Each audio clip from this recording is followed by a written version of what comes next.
From one point onward, 3D becomes a lot like photography. Once you have your models, lighting and materials set up, you are left with finding a good angle, placing a camera there, and figuring out good camera settings for your render. Plus, if you try to render now, either from the render dropdown or by hitting F12, you will notice that Blender says no camera found in the scene. So let's orbit a bit around our scene and pick a nice angle for the cupcake. Then, from the Add menu or Shift A, we can add a camera. It will spawn at the 3D cursor, but that doesn't matter. In the outliner, we can make sure the little camera icon is marked. Here's how it looks if you have more than one camera. That makes the selected camera an active camera. From there, you can either search for an Align Active Camera to view or use the key combination of Ctrl Alt plus numpad 0, and this will place the camera at your view and make you look through the camera.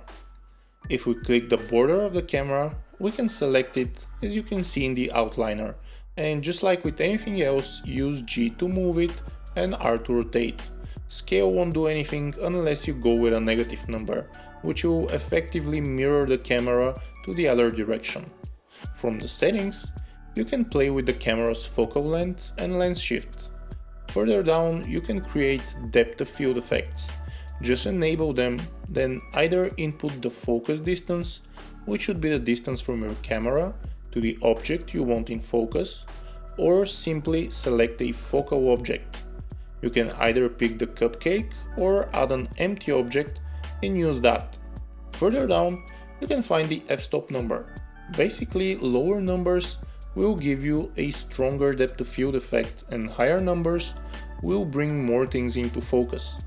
Setting this up will depend on your personal preference, but my advice is to look up similar looking images and notice how strong the depth of field effect is there, then try to recreate it. The last really important setting is in the Output tab under the Format dropdown. Here you can change the resolution of the camera and its aspect ratio. Now, using the Move command, adjusting the focal length and the aspect ratio, let's further refine our shot. I'm going with a 9:16 ratio, which is standard for most phones. Then I will try to have a rather high focal length, which is usually used when shooting close-ups like that. To recap, we learned how to add a camera and set it to a view we like, how to adjust its settings to get a believable shot, and bring in realistic effects like the depth of field. In the next episode, we're going to check out how to set up our render settings. Also, if you have skipped some of the previous steps but wish to follow along from here, you can get all the project files for this tutorial series from the link in the description below. I'll also be adding some bonus videos in there if anyone wants to speed up their learning process. Subscribe for more tutorials and see you in the next episode.